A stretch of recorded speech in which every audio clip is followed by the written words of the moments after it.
कल हमने एक ये भी देखा था कि रिसर्च क्वेश्चंस क्या होते हैं, ठीक है।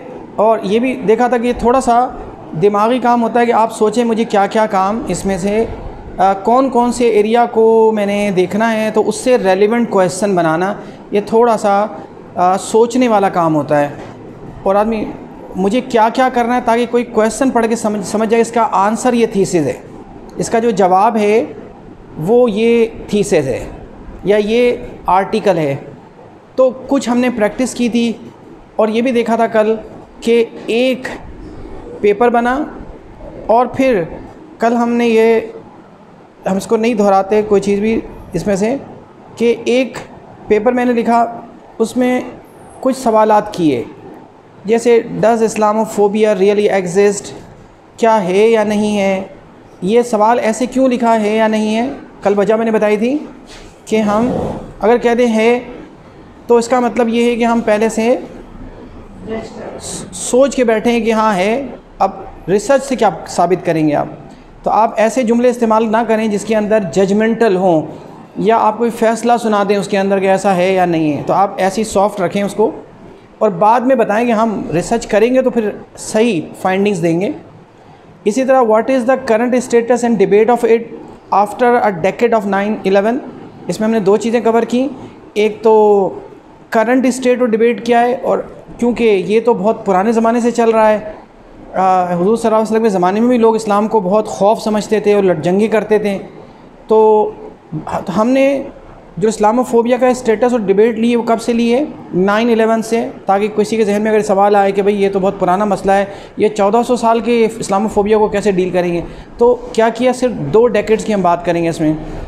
फिर जहन में सवाल आ सकता है मेरे कि क्या USA की जो कम्युनिज़म की फ़ियर ऑफ कम्युनिज़म था, पहले तो हर किसी को कहते थे कम्युनिज़म ना आ जाए, जंग करो, लड़ो, जिहाद करो, फिर क्या वो ख़त्म हो गया, तो क्या ये इस्लामोफोबिया ने उसको रिप्लेस किया है, यानी उनको एक ना एक दुश्मन चाहिए, जो एक थ्योरी है कि एनिमी। तो अच्छा, is Islam really a threat to the West, हम ये भी डिस्कस करेंगे इसमें, क्या वाकई उसके अंदर कोई वो एक थ्रेट भी है या ऐसे ही बनाई हुई है लोगों ने थ्रेट, हम इसको भी थोड़ा सा देखेंगे। फिर हमने इसी में ही एक और रिसर्च क्वेश्चन पूछा कि क्या ये, चूँकि हम अमेरिका के कॉन्टेक्स्ट में कर रहे थे कि अमेरिका में, पूरी दुनिया में नहीं किया कि बरतानिया में कितना है, इंडिया में इस्लामोफोबिया बहुत है, मोदी मार रहा है मुसलमानों को, तो क्या है हर जगह कवर नहीं, सिर्फ ये वेस्ट भी बहुत बड़ा है, उनमें से ख़ास इलाके को कवर किया और ख़ास टाइम को। फिर ये कि क्या मुसलमानों की जो लॉयल्टी है वो सस्पेक्टेड है, दे आर सस्पेक्टेड पीपल, वो मुहिब्बे वतन नहीं हो सकते, क्या ऐसी बात है, ये भी डिस्कस करेंगे। व्हाट आर द फॉर्म्स, कि इस्लामोफोबिया की शक्लें क्या क्या अख्तियार करती जा रही हैं, कहाँ कहाँ उसकी नौइयत क्या है। कोई ये नहीं कि आदमी सिर्फ आप किसी को गालियाँ दे रहे हों या लड़ रहे हों या मार रहे हों, नौकरियाँ नहीं मिल रही हैं, इमिग्रेशन पॉलिसी पे इसका इफ़ेक्ट पड़ रहा है। हम उसका कुछ एरिया, फॉर्म्स क्या हैं, फैक्टर्स क्या हैं इस्लामोफोबिया के, और सोर्सेज क्या हैं, ये कहाँ से तो। और फिर ये तो था कि सब चीज़ें, फिर हमने एक सवाल और किया आखिर में कि ये तो मसला है, इसके सोर्सेज भी हैं, फॉर्म्स भी डिस्कस करेंगे, फिर हम ये भी डिस्कस करेंगे कि इसका इलाज क्या है। तो आखिरी जो सवाल है वो बताता है कि रेमेडियल स्टेप्स क्या होंगे इसके। तो ये दोबारा दोहराने का मकसद ये था हल्का फुल्का सा, कि अगर सिर्फ आप कॉजेज़ कहें कि भाई हाँ एक्चुअल स्टेटस ये बहुत मार रहे हैं, बड़ा जुल्म हो रहा है और बिल्कुल जीना हराम किया हुआ है, तो सवाल ये है कि आप तो रिसर्चर हैं, आप कोई हल दें इसका। तो आप ये बताएंगे कि हाँ हम ये वाला हल देंगे जो हमारे बस में है, हम तो कोई पॉलिसी नहीं बनाते दुनिया की। हम ये कर सकते हैं कि how should a moderate world humanitarian organisation and faith community leader, क्योंकि हमारा वास्ता फेथ कम्युनिटी लीडर से होता है, हम उनसे उनमें जाते आते हैं, हमारा पेपर वो लोग पढ़ते हैं। Act responsibly to overcome it, वो किस तरह से उनका रेस्पॉन्सिबल बिहेवियर जो है इसको रोकने में, कम करने में कैसे मुआविन और मददगार हो सकता है। हम बस इतना इस पर हमारा पेपर पे बात करेंगे। तो जो भी ये सवाल पढ़ लेगा 5-6, तो उसको अंदाज़ा हो जाएगा कि इसका रुख किस तरफ जा रहा है, ये क्या करना चाह रहा है। तो इसी तरह से हमने कोई इलाज नहीं बताया इसमें, हमने ये कहा अगर आप इलाज बता दें कि ये इलाज है इसका, तो फिर लिखने की क्या ज़रूरत है, आपको तो सब पता ही है पहले से, फिर किस लिए आप आएँ। तो इसका मतलब ये कि हमने कहा हम ये बताएंगे। कॉजेज़ सारे कई लोग लिख देते हैं प्रपोज़ल में ही कि ये वजह है, जब पता ही आपको सारे कॉजेज़ क्यों होता है तो फिर रिसर्च क्यों कर रहे हैं आप? आपको सोर्सेज भी पता है कि कौन कर रहा है, वो भी सारे नाम आपने दे दिए हैं, ठीक है। तो अगर आप कह देंगे जी अमेरिका कर रहा है, यूरोप कर रहा है, तो फिर सवाल आपको तो पता ही है पहले से, फिर रिसर्च करके क्या करेंगे आप? ये तो जाएँ उसका मुकाबला करें जाके। तो इस तरह से क्या है, आप चीज़ों को सारी बातें बताते नहीं हैं उनको, जो अपना प्रपोज़ल लिखते हैं उनमें जवाब नहीं देते उसके अंदर, और अनप्रडिक्टेबल रहते हैं कि हम क्या करेंगे। अच्छा, कोई चीज़ें आपको बतानी होती हैं, जैसे आपको अगर कोई आप क्या कहते हैं, कोई ऐसा प्रपोज़ल है जिसके अंदर आपकी टाइम लिमिट है और आप किसी से फंडिंग भी ले रहे हैं, तो उसमें फिर आपको बताना है कि हम इस तरह से इस काम को करेंगे और इसके इतने अरसे में हम 200 बच्चों को अच्छा बना देंगे, 200 अगले 5 महीने में हम मज़ीद 200-300 स्टूडेंट की स्किल डेवलप कर देंगे। वहाँ कहीं पर कुछ बताना, जितना बताना ज़रूरी है वो बताना चाहिए, ठीक है। लेकिन जो थियोरेटिकल होते हैं, जिसमें आपके हाइपोथेसिस होते हैं, मैं एक लफ्ज़ इस्तेमाल कर रहा हूँ हाइपोथेसिस, ये भी बहुत इस्तेमाल होता है हम लोगों के यहाँ कि भाई क्या हाइपोथेसिस है, तो आदमी सोचता है पता नहीं ये तो क्या क्या पूछ लिया इसने, ठीक है। तो जो 10-20 मुश्किल ऐसे लफ्ज़ हैं जो बहुत ही फ्रीक्वेंटली पूछे जाते हैं, या कोई भी आदमी जिसको थोड़ी बहुत समझ बूझ होती है वो पूछ लेता है आपसे, या कहीं लिखा हुआ मिल जाएगा जी हाइपोथेसिस तो मेंशन ही नहीं किया, तो फिर उस वक्त आपको बड़ी परेशानी होती है कि ये पता नहीं क्या चीज़ पूछ रहा है ये। तो हाइपोथेसिस मफरूज़ा होता है आपका कि आपका क्या चीज़ एक फ़र्ज़ की है। अभी आपको बताता हूँ उसकी, कि आप कुछ मिसाल के लिए दीवार कमज़ोर है बहुत, ठीक है, इसको बनाने के लिए आपको सीमेंट चाहिए, लोगों से ईंटें चाहिए और आपको सामान चाहिए, तो कोई मफरूज़ा होगा कि भाई ये, फिर आप उसको थ्योरी से टेस्टिफाई करेंगे और आखिर में उसको रिज़ल्ट ला के देंगे कि भाई हाँ जो हमारा जो मफरूज़ा था वो सही था, हम जो कह रहे थे। बाद में रिसर्च करेंगे, पैसे मिलेंगे तो मशीनें लाएंगे, चेक करेंगे कि कितनी कमज़ोर है, कितनी मजबूत है, लेकिन आपका हाइपोथेसिस है जो कोई बुनियाद है उसकी कोई पीछे से कोई रीज़निंग होगी जिसकी बिना पर आपने एक मफरूज़ा राई का पहाड़ बनाया है। अब उस पहाड़ को आप बताएंगे ये पहाड़ ही है, बहुत ख़तरनाक है, तो उसके लिए फिर आप उसको बाद में साबित करिए, हाइपोथेसिस आप क्रिएट करते हैं। तो ये था वो। अच्छा, फिर मैंने आपको ये बताया कि अगर कोई काम हुआ है और आपका इंटरेस्ट है उसमें, ठीक है, तो आप उसके लिए अपने लिए नई रुख इख्तियार करें। ये जो अगले सवाल हैं ये क्या हैं, ये कोई पहला जो पेपर मैंने लिखा था उससे मुताल्लिक़ नहीं है कुछ भी। अब मैंने ख़त्म कर दिया वो पेपर, अपना एक पेपर। उसके बाद अब आपको शौक़ हुआ आप इस पे काम करें, या किसी और को हुआ, तो आप उसका ये वाला एंगल रख सकते हैं जी, what is the relationship between the radicalization Islamophobia, कि ये जो दहशतगर्दी होती है इस्लामोफोबिया की वजह से होती है, लिहाजा अगर जो लोग दहशतगर्दी का ख़ात्मा चाहते हों वो इस्लामोफोबिया को कंट्रोल करें। लोग जो है वो बड़े खौफज़दा हैं, तो खौफ वाला आदमी जो है वो कुछ भी कर सकता है। तो ये हमने क्या किया है, हमने उसी से एक और डायरेक्शन और डायमेंशन निकाल ली है कि भाई ये जो इस्लामोफोबिया का लफ्ज़ रखते हुए और हमने कुछ और, फिर हमने इसमें कुछ सवाल इस तरह के बना लिए, is radicalisation is a response to Islamophobia. Radicalisation क्या होता है, कल मैंने आपको बताया था ये भी कि क्या होता है, जो एक्सट्रीमिज़म है क्या ये इस्लामोफोबिया का नतीजा है और कुछ नहीं है, इट्सेल्फ कुछ भी नहीं है, उधर वो ख़त्म कर दें तो इधर से ये ख़त्म हो जाएगा। तो ये इंटर कनेक्टेड है और आपने एक और इसमें से राह निकाल ली है अपने लिए उसी काम को करने के लिए। फिर आपने एक और सवाल किया कि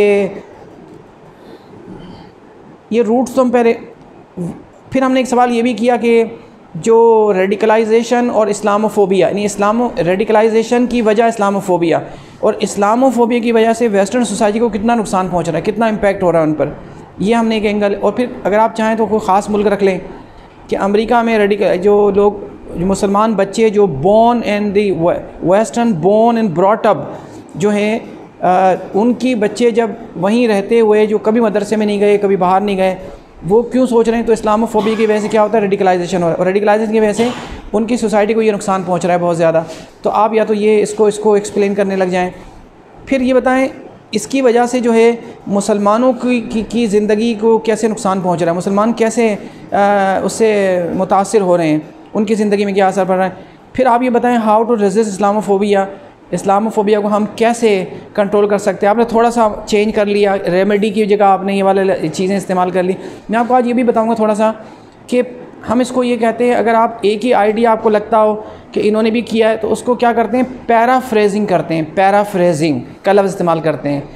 ठीक है, आपसे कहेंगे जी आपने इसकी पैराफ्रेजिंग क्यों नहीं कर ली, तो आपको लगेगा पता नहीं कोई बड़ा मुश्किल लफ्ज़ बता दिया है। तो इसका मतलब ये है कि अगर ये किसी और ने इस्तेमाल किया तो आप एज इट इज़ क्यों उठा के ले आएँ, आप इसकी पैराफ्रेजिंग कर दें, यानी थोड़ा सा चेंज कर दें। हाउ टू रेजिस्ट इस्लामोफोबिया हमने वहाँ किया था अपने में कि क्या कहते हैं, हाँ व्हाट आर द रेमेडी या remedial steps to overcome it, या ह्यूमैनिटेरियन जो ऑर्गेनाइजेशंस हैं वो कैसे इसको मदद कर सकती हैं, रिलीजियस लीडर क्या कर सकते हैं, या हमने किया हम कैसे लड़ें इससे। वहाँ आपने बता दिया कि ऑर्गेनाइजेशन क्या कर, यहाँ तो रेजिस्ट करने का जो एक एथिकल तरीका है, लीगल तरीका है, वो क्या हो सकता है, हम इसमें वो डिस्कस करेंगे। फिर आपने कहा what are the causes behind the religiously driven hate towards others, जो मजहबी नफ़रतें होती हैं उसकी वजह क्या मजहबी होता है या कोई और वजह होती है। क्या मुसलमान दूसरों से इतनी नफ़रत करते हैं कि उनको मज़हब में लिखा हुआ है कि वो दूसरे मज़हब को बर्दाश्त नहीं करें, तो नहीं, उसको भी हम डिस्कस करेंगे। तो हमने बिल्कुल इसका रुख जो है, एक ही चीज़ का एक ही थीसिस लिखा हुआ है, एक ही एमफिल का है, एक ही आइडिया है, उसको थोड़ा सा उसका रुख चेंज करके हमने उसको मिला दिया। रेडिकलाइजेशन और इस्लामोफोबिया का जो लिंक है, तो इस तरह से भी आप लोग कर सकते हैं। इसी तरह ये भी उसी से लिंक्ड है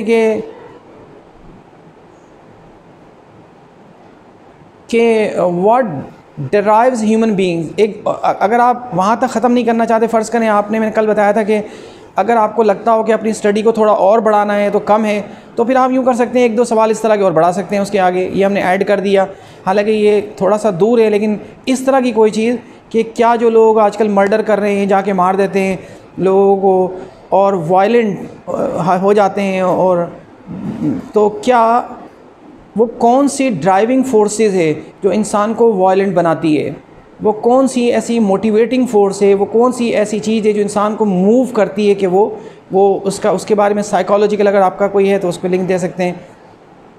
फिर ये कहते हैं भाई ये जो कुछ भी इस्लामोफोबिया की वजह से रेडिकलाइजेशन है, लेकिन क्या इसको जस्टिफाई किया जा सकता है? नहीं किया जा सकता।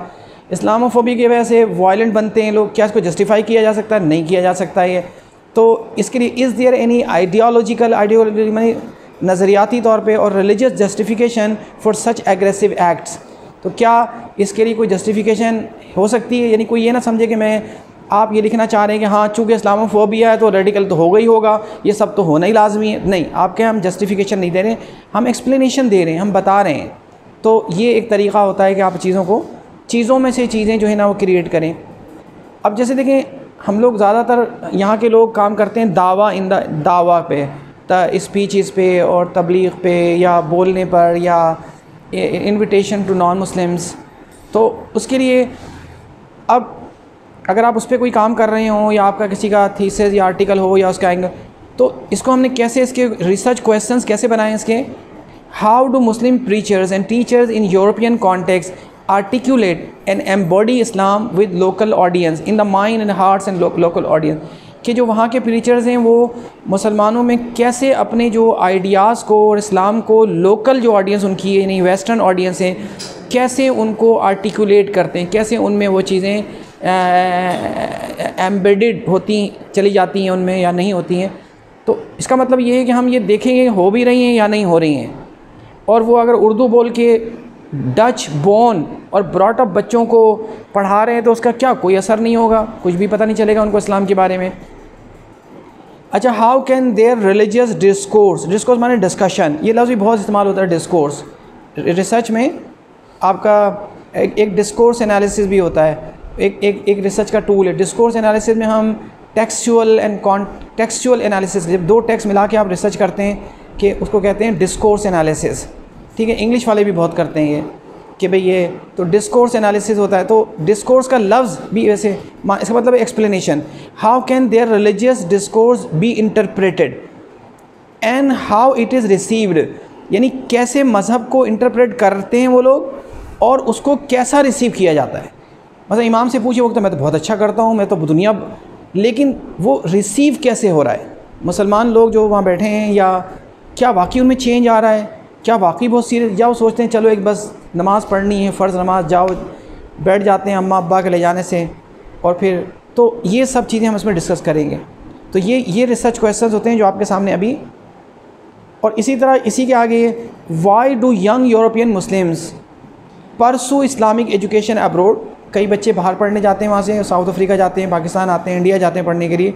क्यों जा रहे हैं? क्या वहाँ पर उस्ताद नहीं है? क्या आराम, आसाइश और सारा सब कुछ छोड़ के। एक अभी अमेरिका से एक बच्ची आई हुई थी, उसके माँ बाप बड़े रिलीजियस थे कि लड़कियों की तालीम के लिए वो सोचती थी, वो यूनिवर्सिटी छोड़ के आई थी यहाँ पढ़ने के लिए, और लियाकताबाद की 4 नंबर की मार्केट में कोई घर था किसी जानने वालों का, उनका पुराने कोई जानने वाले थे या उनसे लॉयल थे, उसमें वो रहती थी। वो यानी अमेरिका से आराम, आसाइश और एक बेहतरीन लाइफ छोड़ के वो सीखने के लिए यहाँ पर आई हुई थी। तो अब क्या सिखाया यहाँ पर, क्या सीखा क्या नहीं सीखा। उसको उर्दू भी बहुत ज़्यादा नहीं आती थी, अलग अलग उस्ताद उसके लिए रखे गए थे कि भाई वो ऑनलाइन भी पढ़ती थी, वैसे भी कुछ, लेकिन पता नहीं। तो क्या वजह है कि why do young European Muslim pursue Islamic education abroad.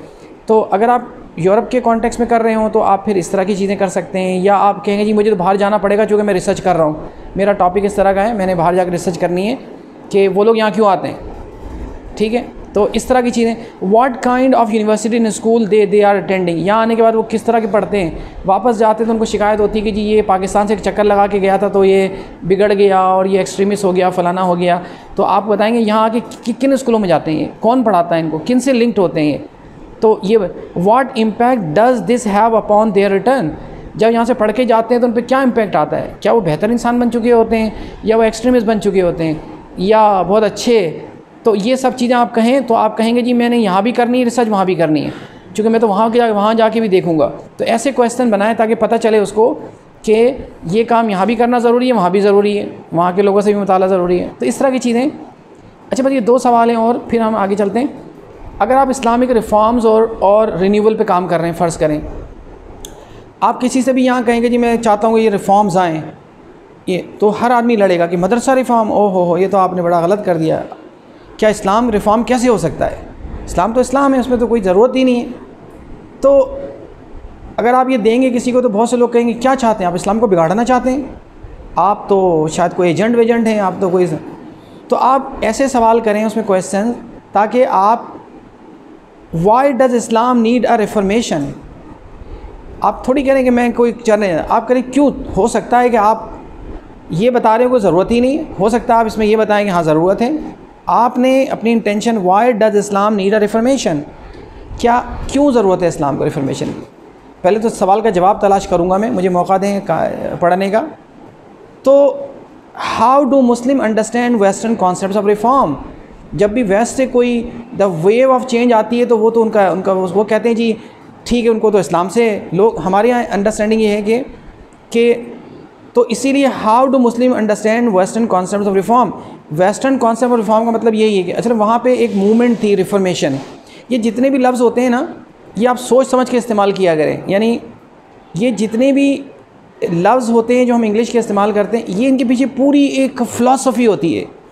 ये आम से लफ्ज़ नहीं होते हैं। जैसे रिफॉर्मेशन है, कोई भी पढ़ा लिखा आदमी होगा उसको पता है रिफॉर्मेशन एक मूवमेंट थी, उसने स्टेट और रिलीजन को चेंज किया कि स्टेट अलग चीज़ है और रिलीजन अलग है। रिलीजन का कोई ताल्लुक़ स्टेट से नहीं होना चाहिए।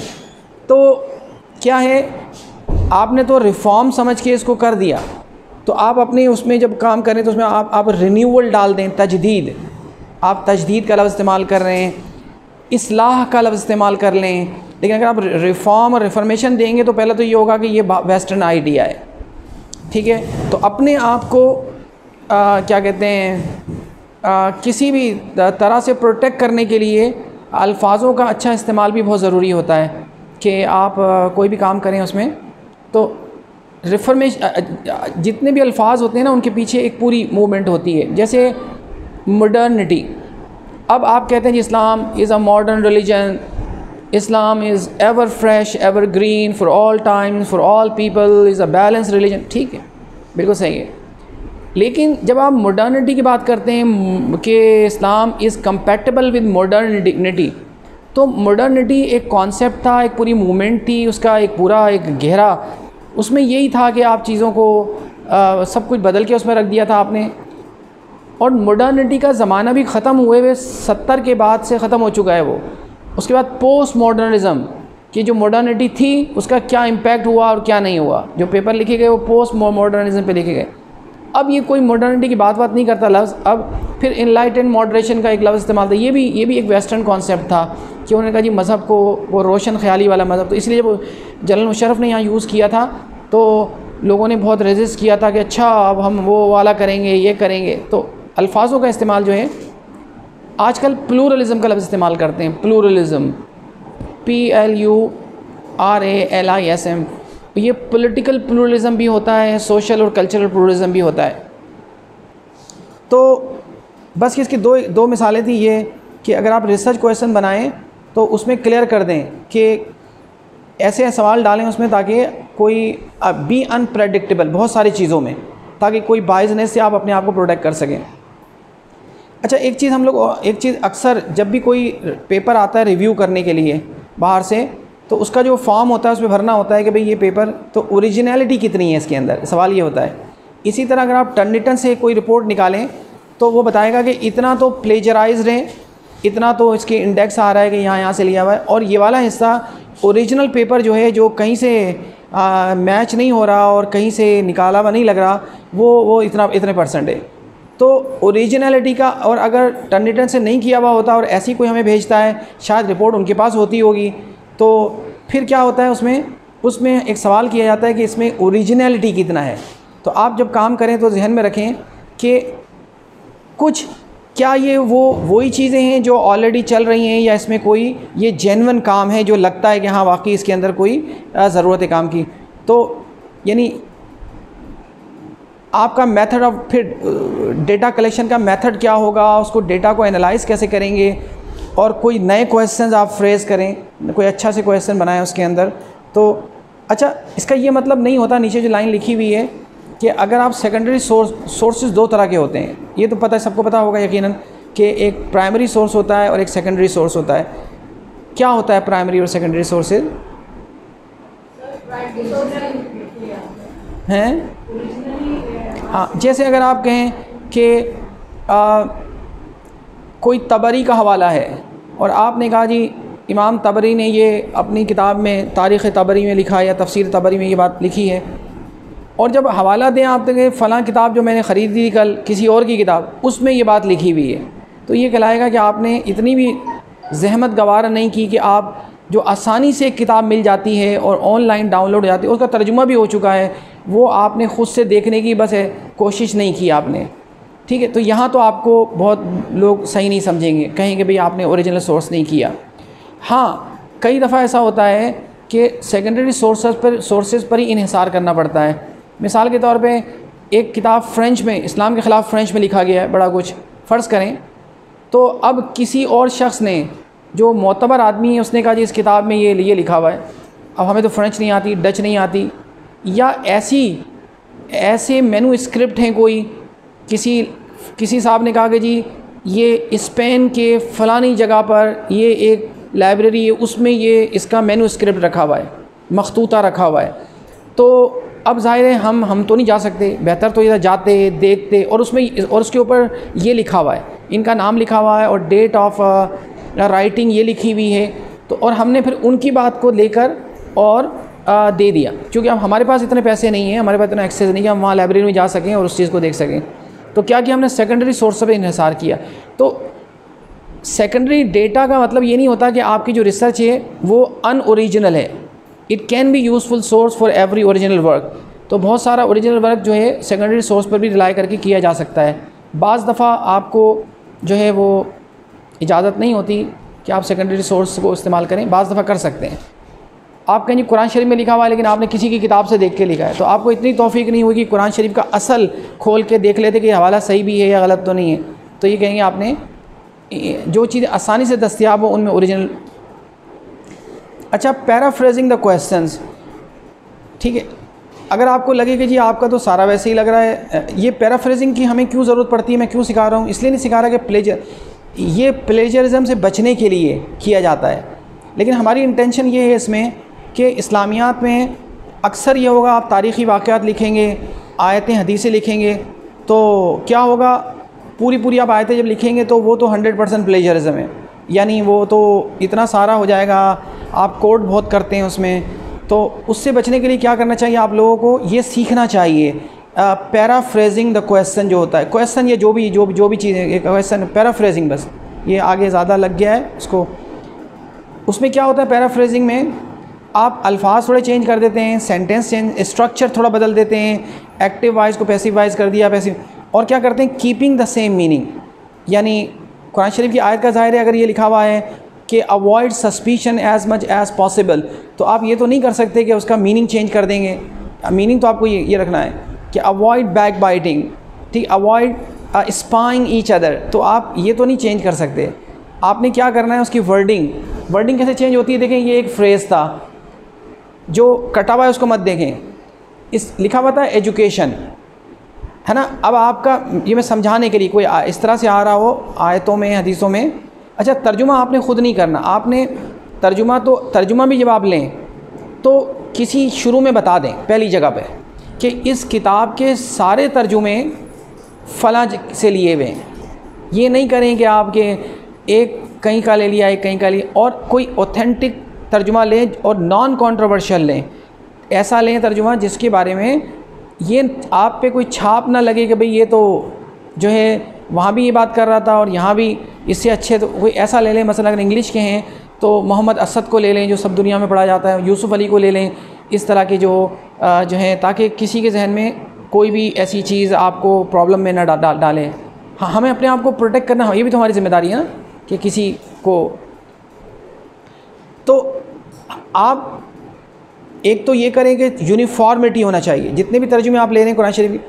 फिर आपको लगता हो कि आपने 2 आयतें लिखी और 5-6-7 लाइनें हो गई हैं, तो वो क्या हो रहा है, वो जब भी आप दिखाते हैं किसी को, लोग कहते हैं ये तो सारा आपने तो ले लिया है वहाँ से कुरान शरीफ में से और सारा कोटेशन से भरा हुआ है। तो आप क्या करें, बाकी चीज़ें तो अपने अल्फाज में लिख दें। मसलन कि क्या कहते हैं, इस्लाम फॉरबिड्स या Quran forbids back biting and suspicion और स्पाइंग ईच अदर और एट्सेट्रा, इस तरह की चीज़ें आप जो है वो क्या करें अपने अल्फाज में लिख दें। और फिर कोई छोटा सा जो अरबी का लफ्ज़ हो वो उसका तर्जुमा एग्जैक्ट इन्वर्टेड कॉमास में देके आप दें। मसलन अवॉइड सस्पिशन, इज तनिबुज़न, आई जे ते, इस तरह से कर टी करके लिख दें और फिर उसके आगे लिख दें तर्जुमा। तो क्या होगा, जो 6-8 लाइन है ऊपर से नीचे तक, वो प्लेजरिज्म नहीं आएगा, वो आपने अपने अल्फाज में, यानी वही सेंस हो, लेकिन जब एग्जैक्ट कुरान की बात करें तो आप उस जगह को सिर्फ मेंशन कर दें, ठीक। अच्छा, दूसरा देखें, schooling is the significant aspect in the पहले क्या लिखा हुआ था, education is the single most important factor in the development of a country, ठीक है। आपने इसको किस तरह से किया, आपने स्कूलिंग कर दिया, इज़ द ये सब हटा दिया, सिग्निफिकेंट फैक्टर को एस्पेक्ट कर दिया, in the evolution of a nation, country को नेशन कर दिया, तो आपका क्या होगा, प्लेजरिज्म कम हो जाएगा ये, ठीक है। इस तरह की अगर किसी और ने ट्रांसलेशन उसको एक्सप्लेन किया हुआ है और आप भी तो एज इट इज़ एक्सप्लेन करेंगे तो वो तो होगा कि जी फ़लाँ से लिया हुआ है सारा का सारा, उसको फिर आइडिया का भी होता है, लेकिन सब आइडियाज़ का भी होता है। अब ये तो नहीं है कि आप आइडिया भी सारा का सारा वैसा लेके वैसे करें, यानी हम अपने आप को मिनिमम पे लेके जा रहे हैं ना, यानी 100% फिट होने के बजाय प्लेजरिज्म में कहाँ कैसे बच सकते हैं, थोड़ा यहाँ से बचें, थोड़ा कहीं और से बचें, थोड़ा आइडिया से बचें, थोड़े अल्फाजों से, थोड़े स्ट्रक्चर की उससे बचें। यानी 100 अगर आप पूरा लिख रहे हैं वैसे तो आपने 8 लाइनों का प्लेजरिज्म बचा लिया इस तरह से करके, सिर्फ वो रह गया 2 लाइनों का या 1 लाइन का रह गया कि वो आयतें हैं। अगर आप इसमें लिख देते हैं ना कि इन्वर्टेड कॉमास, तो वो प्लेजरिज्म में नहीं आता है, लेकिन उस जितना भी कोटेशंस हो वो 19% से कम होना चाहिए। लोग उसको जब मैनुअल तरीके से चेक करते हैं कि ये तो कहें जी 10 सफ़े इनमें से 8 सफ़े तो इन्वर्टेड कॉमास के हैं और प्लेजरिज्म तो आ ही नहीं रहा, तो जो मैनुअल तरीके से देख रहा होगा वो कहेगा भाई ये तो बेवकूफ़ बनाने की कोशिश कर रहे हैं हमसे, तो वो आपको वैसी प्यार मोहब्बत से मना कर देगा कि भाई ये इसको ठीक नहीं है, ये नहीं है, वो नहीं है, तो इसमें आप तो हैं ही नहीं इसके अंदर। तो आपने ये देखा, वही ये इस तरह से हम इसको चेंज करते हैं। इसी तरह अगर ये लिखा हुआ हो क्राइम हैज़ बीन इंक्रीज, तो इसकी पैराफ्रेजिंग आपने किस तरह की, there has been a rise in criminal activities in big cities कर दिया। आइडिया भी है, तो आइडिया को भी आपको फिर कोई दूसरा बड़ा बेहतर आइडिया लाना पड़ेगा आपको, लेकिन कम से कम एक एक चीज़ तो आप कंट्रोल करें ना। ये हाइपोथेसिस का लफ्ज़ इस्तेमाल किया था इसकी कि prediction of what study will find, जो मफरूज़ा है आपकी स्टडी क्या हासिल होगा, ठीक का। और एम्पिरिकल रिसर्च भी होती है, जो क्या होती है, साइंस वाइंस वाले कर रहे होते हैं। एम्पिरिकल रिसर्च साइंटिफिक रिसर्च होती है जिसके अंदर डेटा कलेक्ट करके। अच्छा, सॉफ्टवेयर भी होते हैं इसके ना, अभी आपको बताते हैं थोड़ी बाद में। यानी टेस्टेबल, उसको टेस्ट किया जा सकता है टू बी ट्रू और false through the research study findings, ठीक है। रिसर्च स्टडी की फाइंडिंग बताएगी कि ये सही था या गलत था। ये एम्पिरिकल रिसर्च, एम्पिरिकल डेटा है उसमें। अच्छा, इस वक्त मैं आपको बता रहा हूँ साइटेशन का थोड़ा सा तरीक़ा। जो हम लोग आम तौर से सोशल साइंस में जो तरीक़ा इख्तियार करते हैं, जो हमारी थीसिस में होता है इस्लामियात वालों के और सोशल साइंस के, तो वो हम करते हैं शिकागो स्टाइल होता है। लेकिन मैं आपको अभी APA स्टाइल बता रहा हूँ। APA स्टाइल भी सोशल साइंस का है और ज़्यादा पॉपुलर है, ज़्यादा इस्तेमाल होता है। लेकिन जर्नल की पॉलिसी होती है और आपका जो सुपरवाइज़र है उसकी पसंद और नापसंद होती है कि जो भी एक्सेप्टेबल तरीके हैं उनमें से कौन सा वो तरीका इख्तियार करता है, ठीक है। तो उस पे जाएं आप। ये वो APA स्टाइल है। जो APA होता क्या है, इसका लफ्ज़ कैसे है, ये अमेरिकन, और बताएं, साइकोलॉजिकल, कल ये हमने साइकोलॉजिकल और एसोसिएशन, बिल्कुल सही है। APA ये उनका स्टाइल है, ये उसके नाम से मशहूर हो गया APA स्टाइल। तो उन्होंने एक स्टैंडर्ड बना दिया, तो यही उनका नाम, उसके नाम से हो गया। अच्छा, इसका आजकल 6th एडिशन, आजकल जो है 6th एडिशन चल रहा है, पुराना वाला नहीं। जैसे होता है ना गाड़ी का मॉडल होते हैं कि भाई आजकल सबसे लेटेस्ट जो है, तो आजकल जो काम होता है वो 6th पर लोग करने को कहते हैं। अभी भी आजकल भी मैं एक बुक चैप्टर पे काम कर रहा हूँ, तो उसमें उनका यही आया कि इसको 2018 में एक किताब पब्लिश हुई थी मेरी बाहर से। तो ये 2018 में अमेरिका से किताब छपी थी, ये मैंने बताया था पहले। तो इसमें जो था, इन्होंने शिकागो स्टाइल मांगा था मुझसे। तो फिर जो गाइडलाइन होती है उसको देख कर उसके मुताबिक, अच्छा इसमें परेशान होने की बात नहीं है, इसकी ना गाइडलाइन मिलती है। जो APA की गाइडलाइन है, चूँकि आप लोग ज़्यादा वाकिफ़ नहीं हैं, तो उसकी सॉफ्ट कॉपी मेरे पास है। मुझे आने में थोड़ी देर हो रही थी और हो गई थी, मैंने लैपटॉप बंद कर दिया था। मैं आज इंशाल्लाह रात तक इनको भेज दूँगा। ये जो मिस हैं, मिस दुर्र सदफ़ ईमान है ना, तो इनको तो फिर ये आपको दे देंगी। तो और जब भी कहीं आप कोई चीज़ भेजते हैं, अपना पेपर या आर्टिकल, उसकी वेबसाइट पे भी लिखा होता है कि हमारी जो है ना पॉलिसी ये है। तो अगर आप उसको डाउनलोड कर लें तो उससे भी आपको पता चल जाएगा ये क्या चाहते हैं, इनकी इंटेंशन क्या है। और फिर वो स्टेप्स भी बताते हैं आपको उसके अंदर कि आप ऐसे ऐसे करें। लेकिन चूँकि वो इतनी लंबी होती है और इतनी ज़्यादा बातें होती हैं, मैं आपको मोटी मोटी वो बातें जो बहुत ज़्यादा कॉमन है और ख़्याल रखना चाहिए APA स्टाइल में, वो आपको बता दूँ, ताकि आपको जब काम करना पड़े, देखिए थोड़ा सा पता चल जाए ना आदमी को रास्ता, बाकी तो आदमी खुद एक्सप्लोर कर लेता है। बेसिक चीज़ें पता होनी चाहिए। जैसे थोड़ी बहुत इंग्लिश आ जाए, फिर पढ़ के फिर समझ, डच बिल्कुल ही नहीं आती हो तो फिर मज़ीद भी नहीं सीख सकता आदमी। लेकिन थोड़ा थोड़ा सीखता आदमी, फिर हर रोज़ कुछ ऐड करता है, नए अल्फाज, नई बातें पढ़ता है, थोड़ा थोड़ा सीखता है, फिर ज़्यादा हो जाता है। तो बेसिक तो चीज़ें लेनी पड़ती हैं। जैसे साइकिल चलानी सीख ली, जैसे फिर एक हाथ छोड़ के, फिर दोनों हाथ छोड़ के, फिर बिल्कुल ऊपर, फिर एक पहिए पे, इस तरह से। लेकिन पहले तो बेसिक चीज़ आनी चाहिए ना, तो हम कुछ बेसिक चीज़ें करते हैं। अच्छा, साइटेशन, हम इसके बाद आगे कुछ स्लाइड्स भी हैं, चीज़ें भी हैं। हम लोग क्या करते हैं, यानी हमारा जो एक ट्रेडिशनल वे है काम को करने का, वो बताता हूँ आपको मैं। और देखिए, अगर आप अहले किताब पर कोई काम कर रहे हैं, फ़र्ज़ करें पीपल ऑफ द बुक पे काम कर रहे हैं, तो हम लोग क्या करते हैं, द अरबिक टर्म अहले किताब is found about 30 times in the Quran, ठीक है, and refers only to Jews and Christians. ये अच्छा, हम पाकिस्तानी जो लोग जब हम अपना थीसिस लिखते हैं, आर्टिकल लिखते हैं ना, हम लिख रहे हैं कि अहले किताब से दोस्ती हो सकती है, यानी असल टॉपिक हमारा ये है फ़र्ज़ करें, और अभी हम ये वाला लिख रहे हैं, तो हम क्या करेंगे, हम कहीं लिखेंगे कि अहले किताब कुरान में 30 जगह आया है और वो 30 जगह ये हैं। पहले तो हम उसकी आयत लिखेंगे पूरी, और आयत में बेशक एक टुकड़ा उसका हो और बाकी जो हिस्से हैं वो कोई और चीज़ को डील करते हों, तब भी हम पूरी आयत लिखेंगे, ठीक है। फिर उसका पूरा तर्जुमा लिखेंगे खुला खुला करके, और फिर इस तरह 8-10 सफ़े 30 से लिखेंगे उसका। उसके बाद असल बात हमारी ये नहीं है कि वो कुरान में कितनी जगह आया, कितनी जगह नहीं आया। असल मकसद हम कुछ और डील करें, उनके फ़ॉरेन पॉलिसी उनके साथ कैसी हमारी अपनानी चाहिए।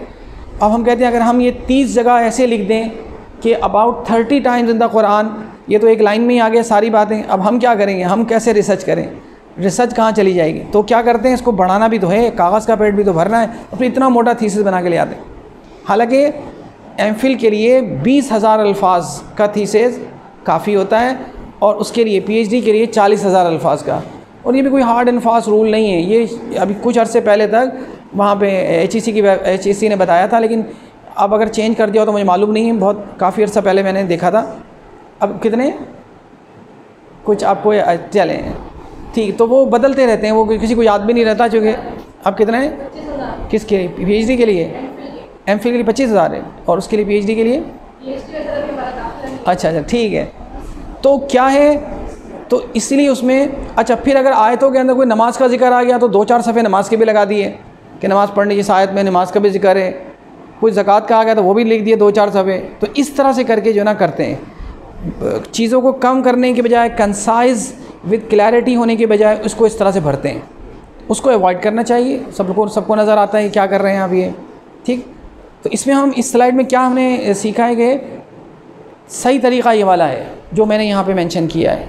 अगर आप कोई उस टॉपिक पे फोकस करें जो आप करने जा रहे हैं, इसको सिर्फ आप सरे 10 बताएं कि ये कुरान ने इसका जिक्र किया 30 मरतबा। हाँ, अलबत्ता ये कहते हैं कि फ़ॉरेन पॉलिसी में 3 जगह है, उन जगहों को आप ले लें। अगर 3 जगह उनके साथ कोई फ़ॉरेन पॉलिसी का बताया और फ़ॉरेन पॉलिसी में आपका पेपर है तो 30 जगह जिक्र आया, 3 जगह जो है वो रेफ़र करता है फ़ॉरेन पॉलिसी को, उसको थोड़ा सा एक्सप्लेन कर दें, आप उसको बताएँ। ये भी तो है ना कि अगर हम कुरान की आयत नहीं लिख रहे हैं, हम सिर्फ उसका वर्स नंबर या सूरत नंबर डाल रहे हैं, पढ़ने वाले को ये होगा ना कि पता नहीं क्या लिखा। देखिए, आपका जो थीसिस पढ़ेगा ना, आपका सुपरवाइज़र पढ़ेगा जो अब बूढ़ा हो गया है बिल्कुल पढ़ के, ठीक है, ये बातें सुन के, और सारी किताबें उसको पता है। आपका थीसिस एग्ज़ामिनर पढ़ेगा, ठीक है, ये आप आवाम के लिए नहीं लिख रही हैं। ये कोई एक किताब जो एवरेज और बिलो एवरेज आदमी के माइंड को देख के लिखी जाती है, आपकी ना टारगेटेड रीडरशिप है। ये सारे रिसर्चर हैं जो इसको पढ़ेंगे, जो थीसिस पढ़ने वाले लोग होते हैं। ये आम आदमी के पढ़ने की चीज़ नहीं होती, ये होती है बहुत हाईली क्वालिफाइड, जो पहले से मंझे हुए हों, उन लोगों के लिए होती है, ठीक है। ये बच्चों के लिए नहीं है। अच्छा देखें, कल मैं आपको बता रहा था कि कुरान शरीफ अगर आप कोई चीज़ लिखें, अब इसमें देखें द कुरान स्टेट्स, अब द कुरान के बाद ये क्या है, ये इसका सूरत है और ये आयत नंबर है। बस मॉडर्न दुनिया में इतना काफ़ी है। हर किसी के पास स्मार्टफ़ोन है, वो 1 सेकंड में चेक कर लेते हैं कि आप सच बोल रहे हैं झूठ बोल रहे हैं। जिस तरह कुरान शरीफ की चीज़ें हैं, हदीस की चीज़ें फ़ौरन मिल जाती हैं, इसी तरह से बाइबल की सारी चीज़ें मिल जाती हैं। बाहर के मुल्कों में क्लासें जब होती हैं, अगर कंपैरेटिव स्टडी हो रही होती है, तो इसी तरह जिस तरह आपने कुरान का वो क्या डाउनलोड किया हुआ, आपने ऐप ली हुई है इस्लाम 360, इसी तरह बाइबल की भी है, तौरा की भी है, वो सब फ़ौरन चेक कर लेते हैं। तो ये अब ये नहीं है कि आपको आज दिखाएंगे तो उसको पता चलेगा, पढ़ने वाला आपका है, पढ़ने वाला आपसे ज़्यादा स्मार्ट है। तो द कुरान ये स्टेट्स द इब्राहीम बयान करता है कि इब्राहीम अलैहिस्सलाम अराइव्ड एट मक्का, यानी इसमें है ना कि वो बैतुल्लाह की तामीर कर रहे थे और वो मौजूद थे। एंड द प्रॉफिट मोहम्मद सल्लल्लाहु अलैहि वसल्लम विजिटेड जेरूशलम फ्रॉम मक्का, और आगे आपने सूरह असरा की पहली आयत लिख दी कि जाने का जिक्र, बस ख़त्म हो गई बात।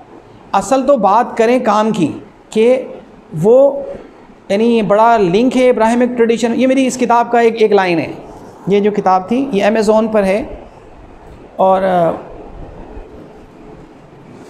तो इसको जो है 10 ममालिक के अलग अलग ऑथर ने मिलकर लिखा है, और इसको कंपाइल किया है ऑस्ट्रेलिया की जो बेस्ट पता नहीं कोई नेशनल यूनिवर्सिटी उसकी एक एडिटर ने। इस तरह भी होता है कि अलग अलग मुल्कों से अलग अलग रिप्रेजेंटेटिव लेकर उस पर काम होता है। अभी एक और पेपर है वो फिर वो नीदरलैंड से हो रहा है, उसमें भी मुख्तलिफ ममालिक के लोग हैं, वो भी बुक चैप्टर है। तो अगर मैं इसको बढ़ाना चाहूँ तो मैं पूरी वइज़ यरफ़अु इब्राहीमुल क़वाइद मिनल बैति व इस्माईल रब्बना तक़ब्बल मिन्ना इन्नका अंतस समीउल अलीम, और जितनी इस तरह के रब्बना वबअस फ़ीहिम रसूलन मिनहुम यतलू अलैहिम, जहाँ जहाँ आया सब दे दूँ, सबके तर्जुमे लिखूँ, और फिर ये सूरह असरा ये जो है यहाँ पर वो पूरा लिख दूँ उसमें, तो क्या होगा, कई सफ़े भर जाएंगे इसमें बड़ा। तो इससे अवॉइड करना चाहिए। ये आजकल टाइम नहीं है लोगों के पास, चीज़ें कंसाइज होनी चाहिए और क्लैरिटी के साथ होनी चाहिए, कंक्रीटनेस होनी चाहिए उसके अंदर, वो अच्छी बात करें उसके अंदर। अच्छा, APA फॉर्मेट 6th एडिशन, जिसका मैं आपको जो फॉर्मेट है वो ईमेल की दे दूंगा, और अभी दिखा रहा हूँ आपको उसकी शक्ल सूरत। ये जो कुछ लिखा हुआ है उसमें लिखा हुआ है सब ये, ठीक है, ये जो लिखा हुआ है। और आप कि आज की दुनिया में तो लिखने के बजाय तस्वीर ले लें, अगर कोई चीज़ आपको अच्छी लग रही है तो तस्वीर लें तो वो पूरी आ जाएगी इसमें, ठीक है। और ये कोई ऐसी अहम बातें नहीं जो आज हम डिस्कस कर रहे हैं, ये हर जगह मिलती है, हर ऐसी आम सी बातें हैं। अच्छा, ये नाम अभी हमने पढ़ा था पहले, widely accepted in the social sciences and other field such as education, business and nursing. The APA citation format requires parenthetical. क्या मतलब होता है, ये टेक्स्ट के अंदर ही आप इंसर्ट करते हैं, वहीं ब्रैकेट लगाते हैं, वहीं साइटेशन यानी आप वहीं टेक्स्ट के अंदर ही ब्रैकेट बना के उसमें चीज़ within the text rather than endnotes और फुट नोट। एंड नोट क्या होते हैं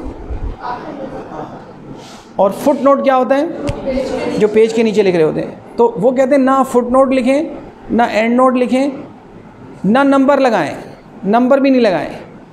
कोई बहुत ज़रूरी बात हो उस पर नंबर लगाएं। मसलन आपने एक हदीस कोई दी वहाँ पे, लेकिन नीचे कुछ और आप बताना चाहते हैं, कोई चीज़, कोई बहुत ज़रूरी बात है, उसको लिख दें नंबर 1 डाल के।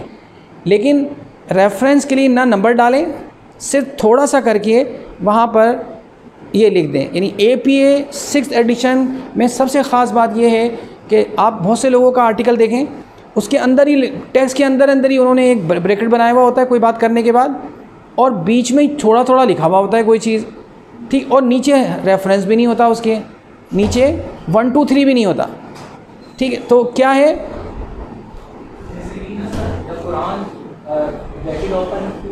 नहीं कुरान का तो ऐसे ही लिख दें। और हाँ,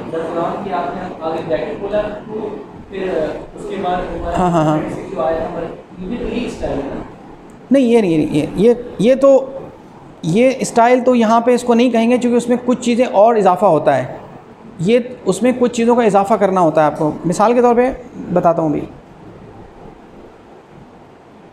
16 सिर्फ कुरान का नंबर लिखने से वो APA नहीं हो जाएगा। उसमें लिखा हुआ है कि जो राइटर है उसका जो नाम है उसका लास्ट नेम होना चाहिए, फिर उसके बाद एक कॉमा होना चाहिए, फिर ईयर ऑफ पब्लिकेशन होना चाहिए, उसके बाद फिर एक कॉमा होना चाहिए, अच्छा सॉरी हाँ ठीक है, फिर कॉमा होना चाहिए, फिर उसके बाद क्या है, फिर पेज नंबर होना चाहिए। एक पेज है तो एक P लगाएंगे छोटा, और फिर P लगाने के बाद डॉट लगाएंगे, फिर नंबर लिखेंगे उसका, और 2 हैं तो PP करके डॉट लगा के फिर आगे नंबर देंगे, फिर क्लोज़ कर देंगे उसको, और उसके बाद आप फुल स्टॉप लगाएंगे। यानी अगर सेंटेंस ख़त्म हो रहा है तो ख़त्म होने के बाद बात पूरी हो गई तो फिर आप वो पॉइंट नहीं लगाएंगे। अभी ब्रैकेट बनाएं, ऑथर का जो नाम हो, जैसे अत-तिरमिज़ी, ये उनका नाम नहीं है, ये इमाम तिरमिज़ी, असल नाम तो उनका मोहम्मद बिन ईसा है, तो अब तिरमिज़ी लिख दें आप इसके अंदर, फिर वो किताब कब की छपी हुई है वो दें आप, और लेकिन उसके सब डिसाइडेड हैं, कॉमा वामा ये सब चीज़, तब उसको कहेंगे। अच्छा, citation in the text provide brief information, usually the name of the author, the date of publication, और ताकि आदमी आराम से जो है इंफॉर्मेशन का सोर्स है वहाँ तक पहुँच सके। मैं आपको एक एग्ज़ाम्पल है ये ना, AP स्टाइल जो होता है, जो बहुत फेमस है, और आपसे वो कह देते हैं इस वक्त मैं AP स्टाइल पे काम कर रहा हूँ। पिछला चैप्टर ये शिकागो पे था, और बहुत सारे यहाँ पाकिस्तान में जो होता है वो कहते हैं APA पे काम करें। अब ये देखें आप, एक सेंटेंस है, the prophet's statement, wisdom is the lost legacy of a Muslim, he should get it wherever it is found, है ना। पता नहीं हदीस कि अल-हिकमतु दाल्लतुल मोमिन, कि हिकमत जो है मोमिन की गुमशुदा मिरास है, जहाँ उसे मिले हिकमत, विजडम मिले, अच्छी विजडम वाली बातें मिले वो ले ले, वो उसी की चीज़ें शर्माए नहीं, जहाँ से भी, वो चाहे ईस्ट से मिले वेस्ट से मिले, विजडम जहाँ से भी मिले वो ले ले। अब ये मैंने हदीस कोट की और एक एक इन्वर्ट कॉमा लगाया, चूँकि AP में होता है कि आप जब करें तो एक लगाएं, अरबी होती तो दो लगाएं, यानी जो एक्चुअल टेक्स्ट होगा उसमें दो, वो अच्छा इसके परेशानी की बात नहीं है, अगर क्योंकि वो थोड़ा थोड़ा वेरी कर रहा होता है, जो भी पब्लिशर होता है आपको बता देता है कि आप ये करें, लेकिन कोशिश करें, वो ख़ुद आपको गाइडलाइन बताएगा कि अगर अरबी लिख रहे हैं आप या कोई और ज़बान लिख रहे हैं जो एक्चुअल टेक्स्ट में से, कई लोग ग्रीक वर्ड्स इस्तेमाल करते हैं कि वो ग्रीक तौरा का इब्रानी का, तो वो कहेंगे जी आप उसके में फिर इन्वर्टेड दो लगाएं, जो तर्जुमा हो जहाँ जहाँ भी उसमें एक लगाएं ऊपर। अच्छा आगे देखें, मैंने क्या किया, इसको, ये टेक्स्ट है, हमारा टेक्स्ट है, इस टेक्स्ट में अत-तिरमिज़ी लिखा, कॉमा लगाया, 1999 में ये किताब छपी है। वैसे तो हदीस नंबर काफ़ी होता है, कल इन्होंने बताया था कि हदीस नंबर वेरी करता है, कर सकता है वेरी, कि किसी किताब में आपने पढ़ा तो आपने क्या किया, आपने एहतियातन वो किताब का नाम भी दे दिया कि भाई वो 99 में छपी है, हदीस का नंबर दे दिया। हदीस के नंबर से हर आदमी को पता चलेगा, लेकिन ये 99 से अगर किसी का नंबर वेरी कर रहा है तो वो आपको पता चलेगा। अच्छा, खाली 99 से तो पता नहीं चलेगा कि कौन सी किताब है, तो फिर कैसे पता चलेगा, हालांकि इस पर तो नंबर 1 भी नहीं लिखा हुआ। आखिर में जब आप किताबियात लिखेंगे, रेफरेंसेस लिखेंगे जब आखिर में, तो उसमें देंगे कि मैंने जितने भी तिरमिज़ी के हवाले हैं इस किताब से, जो यहाँ की छपी है, इसका जो पब्लिशर कौन है और प्लेस ऑफ पब्लिकेशन क्या है, वो सारा वहाँ दिया होगा, और वो 1999 की छपी हुई किताब है, तो वहाँ से वो देख लें कि इस किताब का हदीस का ये वाला हवाला है। नहीं, यहाँ भी लिखा है, ये इसलिए लिख दिया है यहाँ 99 का कि अगर कोई खाली 2687 डाल के देखे और के साहब तो है ही नहीं, तो आप कहेंगे भाई खाली इससे काम नहीं चलेगा, आप ज़रा 99 वाला भी देख लें, क्योंकि हो सकता है, क्योंकि ये प्रोबेबिलिटी, अगर प्रोबेबिलिटी नहीं होती, अगर 100% होता तो हम फिर ये 99 नहीं डालते। अगर हमें 100% कोई ऐसी चीज़ हो, कोई साइंटिफिक चीज़ हो, लेकिन अब ऐसे इश्यूज़ हो सकते हैं कि एक किताब पहले छपी थी उसमें कुछ आगे पीछे हो गए हैं, तो इसलिए हमने यहाँ लिख दिया है ताकि कोई कन्फ्यूजन में हो तो वो हो जाए कि भाई ये भी साथ, इसके साथ ये भी ज़रूरी है। वैसे आ जाए तो ठीक है, अगर नहीं आ रहा और वो कह दिए तो है ही नहीं, आपने तो सारा, तो आप उससे कहें 99 वाले एडिशन से मैंने लिया है, इसलिए मैंने लिख भी दिया है, क्योंकि कई जगह वेरी कर रहा होता है, इसीलिए मैंने लिखा है ये। अब ये देखें मैंने क्या क्या चीज़ें लिखी हैं, लास्ट नेम लिखा है, इसका ईयर ऑफ पब्लिकेशन लिखा है, और हदीस का नंबर डाला है। अच्छा, और कोई नंबर नहीं है यहाँ पे कि कोई आप सोचे, और देखें पॉइंट ये यहाँ लग, अगर आप इसको फुल स्टॉप यहाँ लगाएं तो ये गलत है, आप कहें जी ख़त्म हो गया, ये नहीं, आपको फुल स्टॉप यहाँ लगाना है। और तिरमिज़ी में अगर आप लिखें मोहम्मद बिन ईसा, बिल्कुल गलत है, आपको लास्ट नेम लिखना है जो उनका होता है। जैसे इमाम गज़ाली का असल नाम है मोहम्मद बिन मोहम्मद, तो आप सिर्फ लिखेंगे अल गज़ाली, कॉमा, और आगे ईयर ऑफ पब्लिकेशन, और उसमें फिर पेज लिखेंगे, आगे पेज लिखेंगे कि भाई ये इस पब्लिकेशन का ये वाला पेज है, पेज। ये तो बहुत मशहूर नाम है ना, जैसे अगर आपका नाम डॉक्टर फारूक हसन, तो हम आपका अगर AP स्टाइल के साथ लिखेंगे? डॉक्टर वॉक्टर भी कुछ नहीं लिखता कोई भी, हसन करके आप हसन कर देंगे, मेरा लास्ट नेम हसन लिख देंगे पहले, और वहाँ पे और जब आपकी जो वो रेफरेंस लिखेंगे आप उसमें, तो उसमें फिर लास्ट नेम नहीं लिखेंगे, उसमें जो मेरा फ़र्स्ट नेम है वो लिखेंगे, और फर्स्ट नेम के बाद बाकी जितना भी लंबा नाम है वो आप एब्रीविएशन में देंगे, यानी पहला जो लफ्ज़ होगा आपके नाम का वो देंगे। फ़ारूक कॉमा लगेगा, अब जैसे फ़ारूक अमजद नाम है तो ए फुल स्टॉप, फिर बाकी आगे वो होगा ए, लास्ट नेम यहाँ लिखेंगे, फ़र्स्ट नेम वहाँ लिखेंगे, और कोई डॉक्टर अल्लामा और जो अलक़ाबात वग़ैरह कुछ नहीं। सर वैसे ये तरीका तो ज़्यादा अच्छा है और आसान भी है, लेकिन हाँ नहीं वो भी सही है, जो आप लोगों का तरीक़ा है उसमें थोड़ी बहुत स्टाइल से वो है, वो जो तरीक़ा है वो भी ठीक है, उसके अंदर यही होता है कि आखिर में सारा लिखते हैं हवा नंबर 1 2 डाल के, इसके अंदर वही हो शिकागो स्टाइल है, इसमें ऐसा किया गया था। ये एक यानी ये वो है, हमारे यहाँ से एक रिसर्च छपता है, पहले HEC में था अब नहीं है ये। इसके अंदर जितने भी आर्टिकल हैं ये मैंने ऐसे आज रद्दी में डाल दिया था, तो फिर मैंने इसको देखा कि मैं आप लोगों के लिए किसी को भी दे दूँ, ये कोई इसकी वो नहीं, इसके अंदर जितने भी स्टाइल हैं ये एक ही है, तो बस ये सारे शिकागो। हाँ नहीं देने की ज़रूरत नहीं है, आप इसमें कोई सिर्फ रेफरेंस जो इसके अंदर दिए हुए हैं वो शिकागो के हैं, और ये कोई इतना रिकग्नाइज भी नहीं है चीज़ें से, लेकिन इसके अंदर जो स्टाइल है आप देखें, कोई रेफरेंस देखें, फिर उसके बाद क्या है उसमें, उस रेफरेंस के बाद नंबर 1 2 3 4 कुछ भी नहीं लिखा हुआ है, और आखिर में हवाले दिए हुए हैं। हाँ कोई अगर देखना चाहे तो उसको आराम से देख लें कि, तो ये एक इनकी पॉलिसी थी कि जी इनको चाहिए APA स्टाइल में, इन्होंने लिखा हुआ है कि हमें APA में चाहिए, यानी हमारे लोकल जो जर्नल छपते हैं वो भी यही कहते हैं। ये कौन सा स्टाइल है? जो भी आपने जर्नल दिया। अच्छा मैं भूल भी गया, मैंने सुबह देखा था, इसमें होगा, मैं बता रहा हूँ APA स्टाइल, और इसमें नंबर डले हुए हैं क्या, यानी डले हुए नहीं डले हुए? हाँ तो फिर APA स्टाइल है। अगर उसमें नंबर नहीं डले हुए हैं और यही वाला है तो वो 1 2 3 अंदर बॉडी में नहीं दिया हुआ है, तो क्या है वो APA स्टाइल है, क्योंकि उन्होंने शुरू में दिया हुआ है कि हमारा APA स्टाइल होना चाहिए, और आखिर में फिर देखें सिर्फ किताबों के नाम लिखे हुए हैं, तो पता कैसे चलेगा कि कौन सी किताब है? वो सिर्फ इससे पता चलेगा कि 1999 का जो लफ्ज़ है इससे पता चलेगा, वहाँ लिखा हुआ होगा। और एक आदमी की 2 किताबें भी अगर हैं तो फिर दोनों का भी ये होगा कि वो भी ईयर ऑफ पब्लिकेशन से पता चल जाएगा। चलते हैं आगे।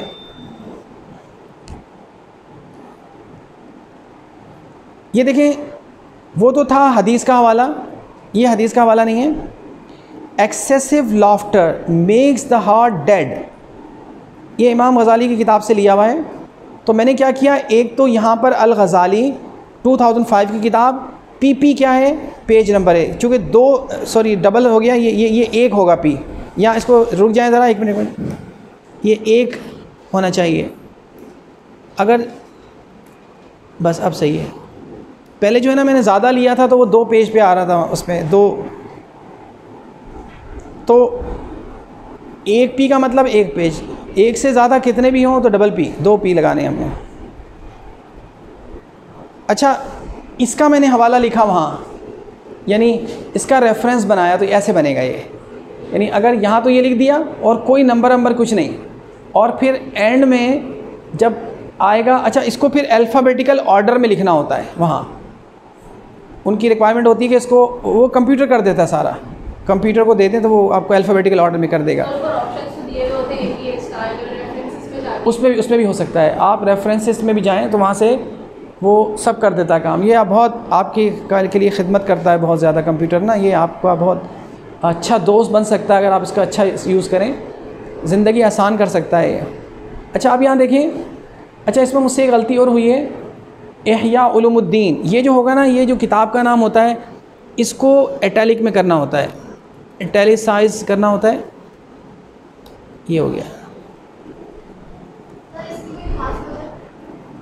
देखें, जो लोग स्टैंडर्ड बनाते हैं ना, जो स्टैंडर्ड बनाते हैं, या तो आदमी खुद इतना बड़ा हो जाए कि वो कहे जी ऐसे करें, तो जो ताकतवर कौमें होती हैं वो कोई ना कोई अपना इस्तिलाहात भी वो देती हैं, न्यू वेव्स जो आती है तब्दीली की वो भी वहीं से आती है, और नए नए पावरफुल आइडियाज़ हो गया, वोकेबलरी हो गई, ये सब उधर से आती है। जब मुसलमान ताकतवर होते थे, जब हम देते थे, और इसकी कोई ना कोई साइंटिफिक वजह होगी उनके नज़र में, उन्होंने कहा कोई होगा साइंटिफिक क्या वजह, बस ऐसे ही ताकि किताब का नाम जो है वो इस तरह से पता चले आपको, शायद इसलिए कि हाँ, लेकिन नुमाया करने के लिए ये नहीं कि उस पर आप फूल पत्तियाँ लगा दें या उसको और रंग बिरंगा कर दें, या उसके लिए फिर यही है उन्होंने कहा कि वो हाँ ये वाला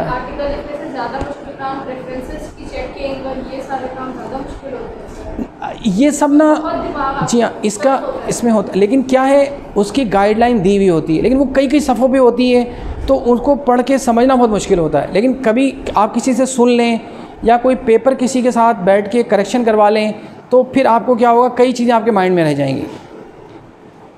ठीक है, चूँकि हम जब काम करते हैं तो हमें कमेंट्स आते रहते हैं, ये करें ये करें ये करें, तो हम उसको जो नहीं पढ़ा होता फिर वो भी बताते रहते हैं वो लोग कि भाई ये आपका फ़लाँ जगह ये रहेगी, आप फ़लाँ, तो हम उससे सीखते रहते हैं। तो ये मुश्किल नहीं है। और वो आप वो वाला इस्तेमाल करें, शिकागो जो आप लोग करते हैं वो 1 नंबर डाल के आगे उसको लिखते हैं, वो वाला करें। उसमें बस उसका भी एक फॉर्मेट है। आज तो उस पर बात नहीं करते, बस हम ख़त्म करेंगे थोड़ी बहुत देर में इसमें। और मैं आपको वो दिखाऊँ कि मैंने आपके लिए जो डॉक्यूमेंट मैंने आपको देनी है वो, अगर ये होगी, देखिए ये है इसका जो गाइडलाइन है, APA फॉर्मेट 6, ये आपको उसके फ़ोटोकॉपी की सूरत में ये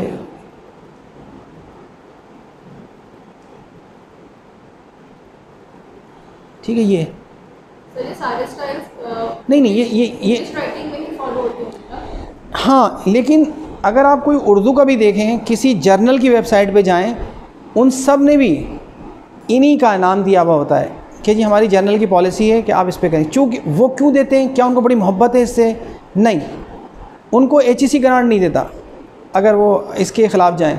अच्छा, और HEC को बाहर वाले पैसे नहीं देते अगर HEC अपनी कि भाई आपका तो काम ही नहीं होता, आपका तो स्टैंडर्ड ही कुछ नहीं है, आपका तो क्वालिटी जो एश्योरेंस वाले हैं, क्वालिटी एश्योर करते हैं जो लोग, वो सही काम नहीं कर रहे हैं। तो पाकिस्तान को अपनी रैंकिंग, HEC को अपनी रैंकिंग, उस मुजल्ले को अपनी रैंकिंग और रिकग्निशन चाहिए होता है। तो सब इस तरह से अलाइन हुए हुए होते हैं चीज़ें, ये वजह होती है। ठीक है, उन्होंने अपने हर मुजल्ले ने अपने शुरू में ही दिया हुआ होता है कि वो अलग बात है कि उसको इग्नोर करे या फुल ना करे, तो वो, लेकिन उसने दिया हुआ होता है कुछ ना कुछ। अच्छा, और अगर आप इसको तफसील से पढ़ना चाहेंगे, बस करें आप कहेंगे जी ये पूरा एक मैनुअल है, ये भी मैं आपको दे दूँगा आज ही, ये पूरी किताब है सिर्फ इस पे कि APA स्टाइल के सारी चीज़ों के बारे में। ठीक है, ये आपके पास रहेगी सॉफ्ट फॉर्म में। कभी हाँ, इसमें ज़्यादा चीज़ें होती हैं, लेकिन इसका ये होता है कि कोई चीज़ रखी हुई है और किसी वक्त आपने कोई काम करना है, तो फिर उस वक्त इसमें से वो जगह ढूंढेंगे जो आपको ज़रूरत हो और उसके मुताबिक फिर अपने आप को करें। तो आज हमने नहीं, ये फिर उनको दे देते हैं, मैडम उनको दे दिए, ये बस ये आपके लिए गिफ्ट है, आप इसको देखें। और इसमें कुछ हमारे से मुतालिक नहीं है, लेकिन ये वो हर बात आते रहते हैं हमारे पास वो चीज़ें, तो चीज़ें बहुत जमा हो जाती हैं। तो डॉट के बाद डाला, हमें तो पता है मोहम्मद बिन मोहम्मद है जी, किसी को तो पता ही नहीं होगा। कोई बात नहीं, कोई जी जो मैंने तो खैर इसलिए उनके मुताबिक तो सिर्फ मोहम्मद काफ़ी था। उनके मुताबिक अगर कोई लंबा, अगर हम समझते हैं कि जी इनका पूरा, जब तक बाप का नाम ना हो ख़ुद भी पूरा नहीं होगा नाम, उनके मुताबिक तो फर्स्ट नेम होना चाहिए। तो सेकंड नेम और थर्ड नेम जो होगा उसका पहला लफ्ज़ लिखें आप, डॉट डालें और M डाल के इसको कर दें। फिर जो पढ़ने वाला आदमी है, जो इस आर्टिकल को या इस रिसर्च को पढ़ेगा, ये आम आदमी नहीं होगा, ये सिर्फ वही शख्स इसको गूगल करेगा या पढ़ेगा या ख़रीदेगा। पैसे दे के ख़रीदते हैं लोग। जैसा ये किताब है, ये फ्री में नहीं है, पता नहीं कितने $100, $80, $70 के जी आप वो वाली लें तो ये हाँ हमें नहीं मिलते ये पैसे, ये उनके पास ही हैं, तो वो कमाते हैं इससे। बस हमें फ़ायदा ये होता है कि वो कहते हैं आपको 50% डिस्काउंट पे उस इदारे की तमाम किताबें मिलेंगी, वो बेनिफिट है आपका। ये जो इदारा है जिसने छापी है, ये जहाँ से ये अमेरिका के जिस इदारे से छपी है, बस उसमें शुरू में हमने साइन किया था उसको कि ये न्यूयॉर्क में भी हैं, लंदन में भी हैं, और कि अगर हम किसी को कोई लेना चाहे तो हमें 50% डिस्काउंट मिल जाएगा उन चीज़ों पर हैं। वो जैसे पॉलिसी आप करें, जिन जिन पॉलिसी पे जाएँ ना, जैसी जैसी पॉलिसी जिन जिन की होती, किसी की होती है किसी की नहीं होती। आपके लिए ये भी ऑनर होता है कि आपका एक चीज़ें ऐसे रेप्यूटेड जगह पे कहीं पब्लिश हों, तो वो भी होता है। लोग तो पैसे दे के छपवाते हैं, लोग तो पैसे देते हैं कि भाई हमारे पैसे छप जाएं। ये हमें सर इस इदारे से जब किताब छप रही है तो उनको प्रॉफिट हो रहा है, तो पैसे भी नहीं देते ऑथर? देखिए, पैसे भी मिलते हैं, लेकिन आपने किस तरह की चीज़ों को कॉन्ट्रैक्ट को साइन किया है, ठीक है। आप उस पर चले जाएं जो रॉयल्टी मिलती है आपको, या ऑक्सफोर्ड वाले जो छापते हैं किताबें, पाकिस्तान में जो ऑक्सफोर्ड वाले छापते हैं वो आपको रॉयल्टी देते हैं। तो ये तो मैं चूँकि वहाँ पढ़ता रहा हूँ बाहर, मेरे क्या कहते हैं, वहाँ यूनिवर्सिटी में कॉन्फ्रेंस थी, उसमें वो हुआ था, फिर सोचा कि यहाँ कॉन्फ्रेंस वाले जो हैं इनकी जो कुछ पढ़ा है वो छपना चाहिए कहीं पर भी। फिर एक एडिटर ने कहा जी मैं आप लोगों की चीज़ें छापना चाहती हूँ। वो वॉलंटरी उन्होंने मांगी थी हमसे, कोई फ़ोर्स नहीं किया था कि हमें दें। तो जब उनकी तरफ से आया कि भाई जो भी हो तो हम इसको रिव्यू करेंगे, जो इस लायक हुआ तो हम करेंगे, हमने खुशी के साथ उनको भेजा कि भाई ठीक है ये देख लें इसको। तो जब वहाँ से एक्सेप्टेंस आई तो इस तरह से था। तो अब इसी तरह आप इस पे मत जाएं, आप कहें नहीं मैं तो वहाँ भेजूँगा जहाँ पैसे मिलते हैं, तो फिर क्या है, इंतज़ार करें आप उनका ऐसी जगहों को भेजने का।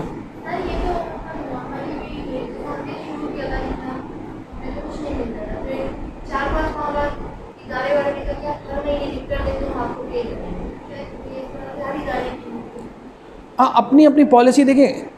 कई जगह पे इंसान सीखने के लिए कुछ करता है, कई जगह पे इंसान कोई अखलाकन मुरव्वतन कई चीज़ें होती हैं अपने उसके मुताबिक कर रहा होता है, कई चीज़ें कमाने के लिए करता है इंसान ये, ठीक है। तो कभी क्या करता है अपने आप को निखारने के लिए, हाँ इस तरह करता है इंसान। तो बहरहाल हर चीज़ का बेनिफिट है, हर चीज़ का। अगर आदमी प्योरली बिजनेसमैन बन जाए तो फिर भी लाइफ नहीं चलती। प्योरली आदमी बिल्कुल हर जगह सेक्रीफाइस करता रहे तब भी नहीं काम चलता। इंसान को ज़िंदगी गुजारने के लिए भी चीज़ें चाहिए होती। तो इस तरह से वो हर तरह के इदारे हैं, पैसे भी देने वाले हैं, आप वहाँ पे परसू कर लें। जैसे मैंने बताया कि मेरे कोलीग हैं, उनकी चीज़ें फ्री वाले भी हैं। तो बस हम ख़त्म कर रहे हैं। ये आपने ये स्टाइल देख लिया है, और आज हमने जो है ज़्यादातर बात की है वो किस पे की है, एक तो पैराफ्रेजिंग पे की थी, और जी बस ये आज के लिए इतना ही था। और ये पता नहीं, लेकिन सर जो आपने साइटेशन या पैराफ का बताया कि वो 30 जगह पर अंदर किताब का जिक्र है इस तरह से, तो हमारे यहाँ तो शौक ही नहीं है लोगों को ऐसे पढ़ने का, वो साइड में रहते हैं किताब में कुछ लिख रही नहीं, किताब में लोगों का शौक कैसा है? नहीं, दूसरे लोग वो हैं जैसे मेरे जैसे कि 2 सफ़े में इतनी मालूमात हैं कि आप बिल्कुल बहुत ज़बरदस्त मालूमात है, एक 2 सफ़े ही पढ़ लिए तो काफ़ी सारी चीज़ें आपको हासिल हो गई। और ये वाली तो पूरी किताब पढ़ी, इसमें कुछ था ही नहीं सिवाय 2-4 नई बातों के, और कुछ मिला ही नहीं इसमें से। तो ऐसे भी लोग हैं हर तरह के। तो ये जो रिसर्च का काम होता है इस तरह का, ये इसकी जो टारगेटेड रीडरशिप होती है वो पढ़े लिखे लोग होते हैं, आम आदमी नहीं होता ये, ठीक है। उनके स्टैंडर्ड भी हाई होते हैं जो पढ़े लिखे लोग होते हैं, वो उनके देखने और सोचने के एंगल भी डिफरेंट होते हैं, ठीक है। हमने बस यहाँ तक किया है। और ये दोनों जो हमने आज पढ़े हैं इनकी मैनुअल पूरी किताब भी और मुख्तसरन भी आपको मिल जाएगा।